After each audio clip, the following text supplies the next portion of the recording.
Di dalam Yesaya pasal yang 41. Pada malam hari ini kita akan belajar akan firman Tuhan di dalam Yesaya pasal 41. Dan saya minta kepada saudara perhatikan ayat demi ayat ini, dan kita akan memeriksa pribadi demi pribadi. Di dalam ayat-ayat ini, saudara, ada hal-hal yang menjadi prinsip orang Kristen. Kita harus belajar benar-benar dengan firman Tuhan ini, karena kekristenan ini bukan sekedar agama, bukan sekedar ibadah, tetapi adalah pengalaman pribadi dengan Yesus. Banyak orang Kristen terombang-ambing hidupnya. Apalagi kalau orang Kristen itu melihat hamba-hamba Tuhan, melihat orang-orang yang melayani, tetapi kehidupan pribadinya tidak dapat saudara pakai sebagai pedoman. Karena tiap orang Kristen ini punya pengalaman, punya sifat, punya perangai yang berbeda, saudara. Maka dari itu, kalau engkau tidak mau terombang-ambing, engkau harus belajar, engkau harus membaca firman Tuhan, minta pimpinan Roh Al-Kudus, dan dengan pengalaman pribadimu itu, engkau tidak terpengaruh oleh orang lain. Sebab hamba Tuhan mempunyai pengalaman ini, lalu dasar pengalamannya itu diterapkan kepada saudara. Tidak boleh ini. Yang sak lain mengatakan, oh ini boleh, segala boleh. Nah, lalu saudara yang berdiri di tengah-tengah ini, sini tidak boleh. Oh ya benar. Yang sini boleh semua. Oh ya benar. Saudara lalu turut yang mana? Akhirnya saudara nengok sana, nengok sini, nengok sana, nengok sini. Bisa jalan tidak? Kalau orang nengok sana, nengok sini, nengok sana, nengok sini, akhirnya kesandung sendiri. Kehidupan kekristenan pribadi dengan Yesus, Allah sanggup lakukan segala perkara. Tidak ada barang yang mustahil bagi Allah. Yang penting saudara harus terbuka kepada Allah. Motivasi hatimu menurut kepada Allah atau tidak, ini yang menjadi masalah, saudara. Maka dari itu, hamba Tuhan boleh mencapai tingkat yang setinggi apapun, sekali dia tidak menurut Tuhan, jatuh dan menyeret anak-anak Tuhan banyak sekali. Kenapa? Karena anak-anak Tuhan banyak mengabdi bukan kepada Tuhan, tapi kepada hamba-hamba Tuhan. Maka dari itu, saudara, kita harus punya pengalaman pribadi dan belajar dengan firman Tuhan, supaya apa yang dialami oleh bangsa Israel ini jangan sampai kita alami rugi. Sebagian besar bangsa Israel tidak menurut akan firman Tuhan dan tidak mendalami akan apa yang Tuhan katakan. Di dalam Yesaya 40 ini, 41 mulai ayat yang ke-8, Israel adalah hamba Tuhan. Tetapi engkau, hai Israel, hambaku, hai Yakub yang telah kupilih, keturunan Abraham yang kukasihi, engkau yang telah kuambil dari ujung-ujung bumi, dan yang telah kupanggil dari penjuru-penjurunya. Aku berkata kepadamu, engkau hambaku. Aku telah memilih engkau dan tidak menolak engkau.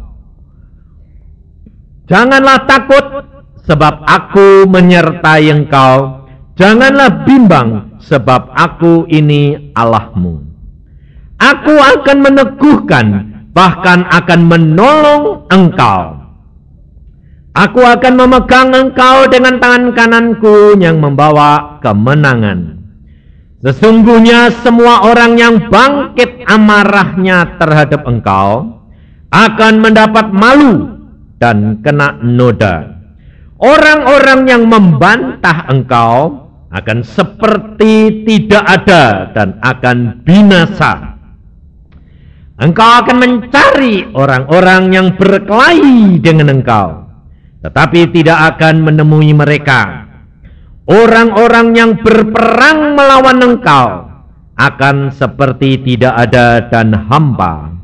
Sebab aku ini Tuhan Allahmu, memegang tangan kananmu dan berkata kepadamu, janganlah takut, akulah yang menolong engkau. Janganlah takut, hai si cacing Yakub, hai si ulat Israel. Akulah yang menolong engkau, demikianlah firman Tuhan. Dan yang menebus engkau ialah yang Maha Kudus Allah Israel. Sesungguhnya aku membuat engkau menjadi papan pengirik yang tajam dan baru, dengan gigi 2 jajar.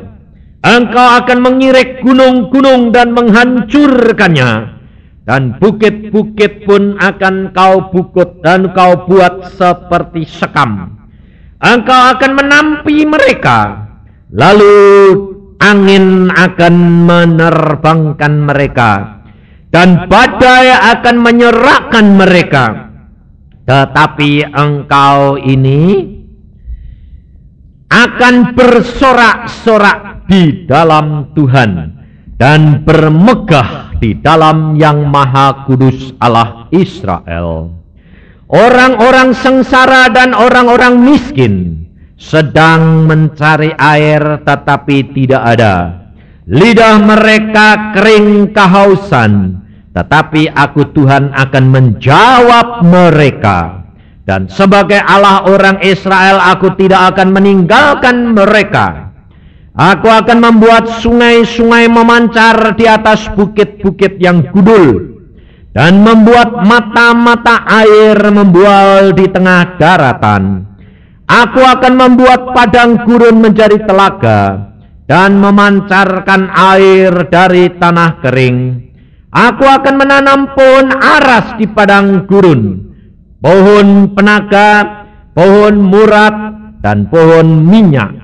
Aku akan menumbuhkan pohon sanubar di padang belantara, dan pohon berangan serta pohon cemara di sampingnya, supaya semua orang melihat dan mengetahui, memperhatikan dan memahami bahwa tangan Tuhan yang membuat semuanya ini, dan yang Maha Kudus Allah Israel yang menciptakannya.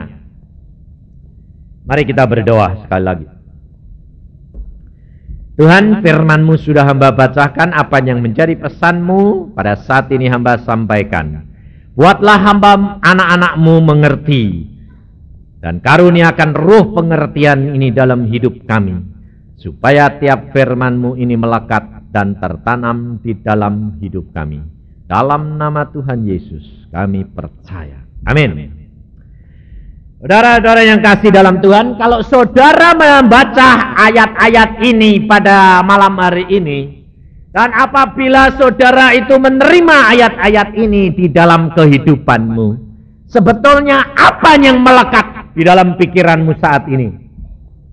Saya yakin sebagian besar akan berkata begini, Tuhan luar biasa, Tuhan jaminanku, dan aku tidak akan takut lagi. Dan bayangan saudara bahwa Allahmu menolong pada waktunya, dan kira-kira saudara punya anggapan bagaimana? Allah akan menolong tepat pada waktunya, atau Allah akan menolong sebelum kamu menghadapi masalah demi masalah?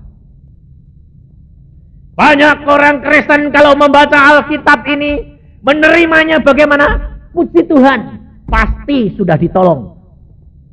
Karena apa? Yang dipegang apa? Di dalam ayat yang ke-11, ayat yang ke-12, engkau akan mencari orang-orang yang berkelahi dengan engkau, tetapi tidak akan menemui mereka. Nah, pasti saudara punya anggapan bahwa kita tidak bakal punya musuh, betul enggak? Kita cari, enggak ada kok orangnya. Tapi saudara perhatikan, kerap kali orang Kristen ini terjebak Kerap kali orang Kristen ini belum berperang, belum bertanding, sudah kalah. Kenapa? Karena dia punya pandangan yang salah. Seolah-olah ikut Tuhan Yesus yang berperang terus, lalu kita nonton, lalu kita peluk tangan, lalu seperti anak kecil itu. Kalau mau dia berkelahi sama temannya, langsung bilang, "Papa, pukul. Papa, pukul." Lalu papanya bilang, "Lah kamu lebih gede kok. Lebih sudah menang, tak tungguin papa. Pukul dia." Tidak mau papa yang pukul. Kira-kira bapaknya jengkel atau malah senang? Hah? Jengkel. Kenapa? Loh, anakku kok penakut kayak gitu. Maka di dalam ayat-ayat ini Tuhan Allah, Yesus sendiri berkata apa? Jangan takut, jangan takut. Betul loh? Kenapa? Kenyataan orang Kristen itu 99,99 penakut. Maka Allah selalu berkata apa? Jangan takut, jangan takut. Kenapa? Karena Tuhan itu tahu. Karena anak-anaknya ini selalu penakut. Takut terhadap segala perkara. Loh.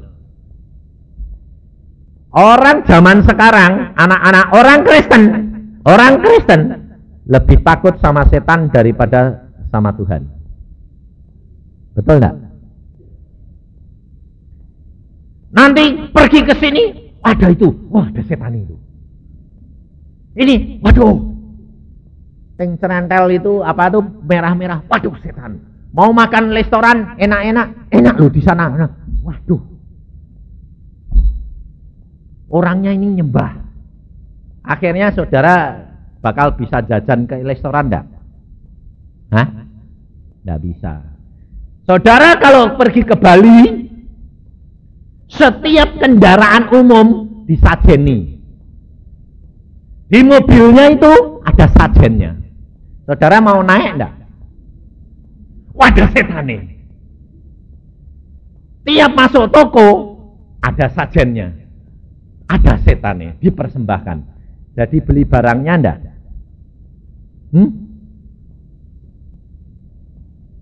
Enggak naik kendaraan, jalan kaki. Enggak beli, kelaparan. Nah, lalu akhirnya bilang, "Lah timbang kelaparan, beli aja deh." Nah, ya dah. Maka dari itu saudara, hidup orang Kristen ini akhirnya masuk ke dalam Taurat lagi. Kenapa? Karena hidup takut ini, takut ini, takut ini, takut ini. Hidup kekristenan, Yesus sudah berkata, di dalam Yesus ada kemerdekaan. Engkau diberikan Roh Kudus supaya saudara dituntun dan berjalan dengan Dia menuju kepada kebenaran. Semua di dalam dunia ini disediakan untuk saudara. Tapi kalau engkau dipimpin Roh, tidak usah takut. Kalau Roh Kudus berkata, jangan makan, baru kamu berkata, ya Tuhan, enggak. Meskipun kepingin, jangan. Tapi kalau Tuhan bilang, enggak bilang apa-apa, Tuhan aku mau makan. Tuhan diam saja, makan, enggak ada apa-apa. Lalu bilang, waduh, jangan ini. Lah orang Kristennya sama orang dunianya banyak mana di Indonesia ini? Hah? Banyak orang dunia. Saudara, salah satu contoh. Saudara ini banyak yang pakai pakaian luar negeri enggak? Hah? Loh, kalau ada di toko pakaian luar negeri harganya murah, beli enggak? Padahal itu barang selundupan. Loh, barang selundupan itu halal enggak? Enggak, kamu tahu toh, pemerintah berkata dilarang impor barang-barang luar negeri, pakaian luar negeri. Betul enggak? Hah? Betul. Lah kok kamu beli? Lalu saudara bilang apa? Lah aku enggak ngerti kok. Sekarang tak kasih tahu, kamu berani beli enggak? Kalau saya bilang, "Loh dijual loh." Ya saya kepengen dan Tuhan berkata, "Tuhan itu boleh enggak?" Beli. Enggak urusan saya. Betul enggak? Sebabnya apa?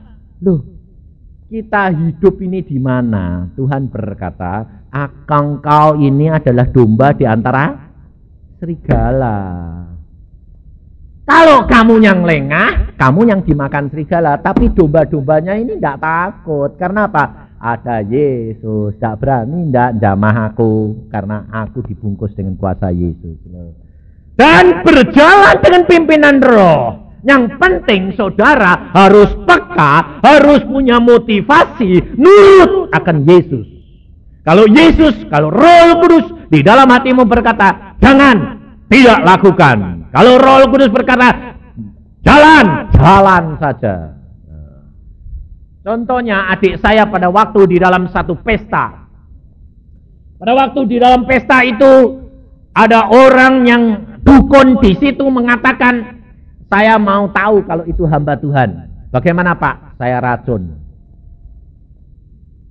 Kalau dia hamba Tuhan yang benar, dia akan mati. Sebab Alkitab berkata, minum racun sekalipun tidak akan mati. Dan racun itu ganas luar biasa. Sekali minum dalam waktu 1 menit, out. Dan pada waktu itu minuman disodorkan kepada adik saya di dalam pesta, Tuhan bicara. Karena apa? Karena setiap kali mau makan minum berdoa. Tuhan, ini aku minum enggak? Tuhan belum dia bicara begitu, Tuhan berkata, minumanmu itu sebetulnya racun keras. Kaget ya. Loh Tuhan, itu racun keras. Ya. Aku ini diracun Tuhan. Ya. Nah kalau gitu tak buang ya Tuhan, biar orang yang racun aku malu karena tahu bahwa ini racun. Tuhan berkata apa? Minum. Loh Tuhan, wong racun kok diminum? Minum. Kira-kira saudara berani minum enggak? Ayo. Paling-paling saudara akalmu lebih kuat daripada Roh Kudus. Gak berani Tuhan, kalau minum nanti aku sebentar lagi mati, betul gak? Karena apa? Sebetulnya kamu takut mati. Karena sebetulnya kamu mencintai dunia ini lebih daripada Yesus. Makanya itu orang Kristen ngomong sih gampang, tapi praktek. Makanya saya katakan, kalau kamu mau benar-benar ikut Yesus, belajar peka terhadap pimpinan Roh Kudus, berjalan bersama dengan Dia, langkah demi langkah, mati adalah untung, hidup untuk Yesus, hidup akan menjadi kemuliaan Allah. Jangan terpengaruh oleh perkara-perkara daging. Jangan hidup lagi di dalam Taurat, tapi hidup di dalam Roh. Maka kehendak tubuh tidak akan kamu lakukan. Pada waktu itu adik saya nyenggol adiknya lagi, adik perempuan ini nyenggol adiknya. Adik lakinya dikasih tahu, ini ada racunnya. Hah? Wah, dia sebagai anak laki marah. Wah, ini yang punya rumah ini, tak sikat. Wah. Lalu adiknya, kakaknya perempuan bilang, jangan. Terus bagaimana ini? Buang. Tuhan berkata, minum. Ayo dicoba dikasihkan anjing sedikit sih, itu ada kucing dulu kasihin. Jangan, nanti mempermalukan mereka. Terus minum. Minum, Tuhan bilang. Wah, adiknya laki ini takut kalau kakaknya jadi mati. Wah, sembayangnya jadi ngotot. Persis toh, saudara kalau dalam masalah kesulitan sembayangnya tambah ngotot toh? Iya itu. Kalau tidak ada masalah, sembayangnya rileks. Kalau sembayang, Tuhan, terima kasih, amin. Ya enggak? Tapi kalau masalahnya datang, Tuhan, pintu surga digedor-gedor. Nah, Tuhan lihat, oh jadi kalau masalahnya banyak, sembayangnya banyak kayak gitu ya. Sampai enggak tidur, kerjaannya ditinggalkan, mau kalau masalah banyak. Oh, kalau gitu anak-anakku ini memang senang masalah. Makanya dikasih masalah terus saudara. Tapi kalau engkau tidak punya masalah, malah datang, malah memuji, malah mengucap syukur, malah memuliakan Dia, saya jamin masalahmu tidak bakal datang. Sebabnya apa? Setan tahu tak kasih masalah malah rileks. Tak di masalah malah gini, wah ini bingung saya. Ini bingung saya. Kasih masalah malah rileks ini orang ini. Enggak masalah, wah bingung saya. Bingung setannya. Sebabnya apa? Enggak usah diurusin. Ada seorang hamba Tuhan, Smith namanya. Dia hidupnya, saya waktu baca itu saya bilang, wah saya cocok sama orang ini. Gilanya sama ini. Orang baca, dia kasih buku sama saya, orang ini, dia bilang, Pak Yusa, aku punya buku Smith ini. Smith Wigglesworth. Kenapa? Ini gilanya persis sama kamu Pak Yusa. Saya baca, wah cocok ini, cocok. Waktu dia tidur, ada suasana roh setan datang, luar biasa. Lalu dia nengok, ini ada apa sih kok mencekam gini. Lalu dia lihat, kamu setan, ngapain kamu di sini? Lalu tidurnya mungkur. Enggak usah musing kamu. Saudara tahu, setannya takut sendiri dan gak diurusin, lari sendiri. Dia cari orang yang seneng ngurusi dia. Saudara tahu? Orang yang takut dia didatangi, orang yang seneng ngurusi dia selalu diikuti.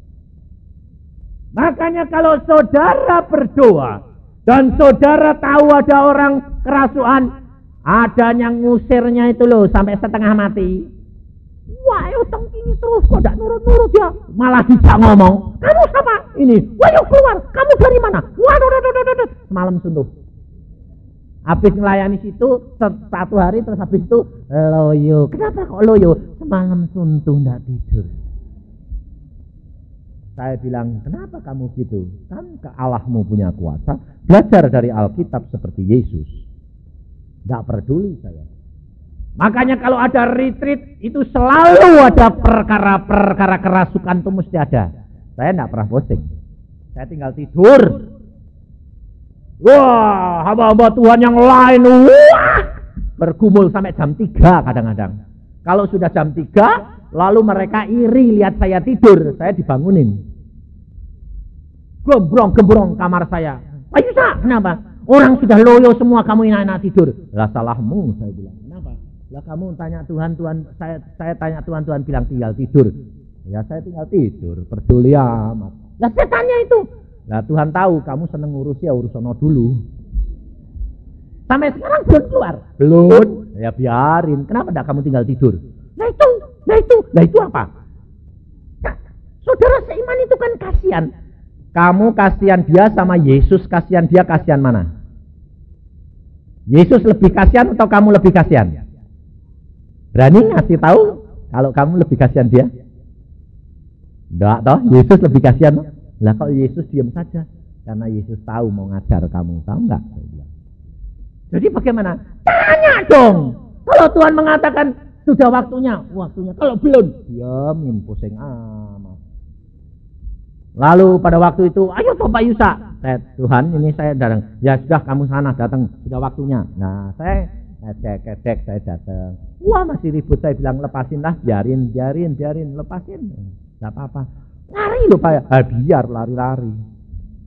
Oh Yesus berkata sudah waktunya. Saya datang cuma mengatakan, setan, sudah kamu tahu toh, sudah waktunya. Ya, sudah tahu. Ya sudah sana pergi. Ngapain? Ngedidir pergi sendiri. Lalu orang sadar. Loh, aku kok di sini? Kamu tahu enggak? Semalam suntuh itu loh, semua capek karena gara-gara kamu. Kita kalau hidup dengan roh, saudara, enggak perlu takut, enggak perlu khawatir. Sebab apa? Sebab Alkitab sudah menjamin kepada kita. Roh Kudus yang ada di dalam kamu akan memimpin kamu dalam seluruh kebenaran. Dan kamu tidak akan salah. Tetapi yang penting adalah bagaimana kamu hidup menyenangkan hatinya Tuhan. Bagaimana kamu dapat peka. Bagaimana kamu dapat menurut. Bagaimana kamu dapat mengerti apa isi Alkitab dan apa kehendak Tuhan. Di dalam firman Tuhan ini berkata, engkau hambaku, aku panggil engkau dari ujung-ujung bumi. Aku pilih engkau. Kedudukan saudara dan Abraham tidak berbeda. Abraham dipanggil dari antara orang kafir. saudara pun dipanggil dari orang-orang yang bukan percaya Yesus. Dan Allah berkata, berangkat, berjalan saja. Saudara berjalan saja, asal saudara punya motivasi melekat kepada Dia. Rencana Allah akan berjalan di dalam hidup saudara. Jangan takut. Di sini dikatakan bahwa bukan berarti tidak ada perkelahian, ada. Bukan berarti tidak ada peperangan, ada. Bukan berarti tidak ada musuh itu, ada. Kesukaran banyak. Tetapi saudara jangan takut menghadapi segala perkara, karena engkau tidak seorang diri. Kapan Allah turun tangan? Kenapa di sini dikatakan kalau kamu cari musuhmu tidak ada? Karena Allah tahu kalau musuhmu lebih kuat daripada kamu, Allah yang akan menyingkirkan dia. Karena Allah tidak akan mempermalukan anaknya. Tapi kalau Allah tahu bahwa musuhmu bakal kalah sama kamu, dibiarin kamu. Lalu bilang, loh Tuhan, kok ini ada? Maju. Tuhan bilang, loh engkau yang maju dong Tuhan. Alkitab berkata, sebelum aku engkau sudah bikin minggir. Loh Tuhan berkata, itu musuhmu itu kecil. Tonjok saja mencelat. Enggak dong Tuhan, kamu yang nonjok. Lah kecilnya kayak gitu dibiarin sama Tuhan. Saudara tahu? Hidup kekristenan kita harus percaya. Nyanyian tadi apa? Hadapi pencobaan, jangan lari. Tetapi Yesus mengajar apa? Bapa, lepaskanlah aku dari pencobaan. Pencobaan yang mana? Yang kamu tidak akan mampu menanggungnya. Tapi nyanyian ini tadi berkata apa? Pencobaan yang kamu sanggup menanggungnya. Sebab Alkitab berkata, engkau tidak akan dicobai lebih dari kekuatanmu. Kalau kekuatanmu itu cukup, dibiarkan enggak? Biarkan. Maka dari itu saudara, kita harus menjadi orang Kristen. Perhatikan kewajiban kita, bukan upah yang dicari. Kenapa orang Kristen tidak mendapatkan janji daripada Allah? Kenapa orang Kristen tidak menikmati hidup yang berkemenangan terus? Hidupnya jadi orang Kristen pancet terus, ya gini terus. Angsal ketemu dari tahun ke tahun, loh kok masih gini ya? Ya pancet. Loh. Jadi tetap begini nih. Iya. Wah, enggak benar, saya bilang, enggak benar. Kenapa? Enggak benar. Tidak ada peningkatan, berarti kamu tidak naik kelas. Kalah terus. Harus naik langkah demi langkah terus menuju kepada kesempurnaan. Jadi jangan tambah mundur. Maka dari itu saudara, saya sudah 6 bulan loh tidak kembali ke Surabaya ini. 6 bulan baru muncul lagi ini di sini. Muter-muter. Saya barusan pulang dari Australia 1 bulan. Diundang di sana. Dan pada waktu sampai di sana baru seminggu, saya melihat istri saya ikut. Istri saya ikut. Padahal Tuhan sudah pesan pada anak saya yang di negeri Belanda. Dan pada waktu itu pulang ke Indonesia, dia berkata begini, Mama, engkau tidak boleh terlalu capek. Kalau terlalu capek, kemungkinan Mama, waktumu disingkatkan Tuhan. Dan saya pesan sama istri saya, ingat, jangan capek-capek. Ya, memang tidak capek di Australia. Tapi pada waktu 2 hari mau berangkat ke Australia, capeknya setengah mati. Biasa perempuan kalau mau pergi, segala macam tetek bengek diurusi. Sehingga tidurnya kurang, tenaganya tegang, pikirannya tegang. Saya bilang, relax. Tuhan sudah berkata, relax. Ya, aku enggak, tapi enggak bisa tidur kalau enggak ini selesai dulu. Nah, katanya relax. Ini namanya tegang ini aku bilang. Akhirnya sampai Australia. 1 hari istirahat, hari kedua masuk retreat, hawanya dingin, makanannya barat dari kambing-kambing, dia tidak suka, tidak bisa makan. Di sana tubuhnya jadi lemah. Apa terjadi? Setelah 3 hari jatuh sakit, belak.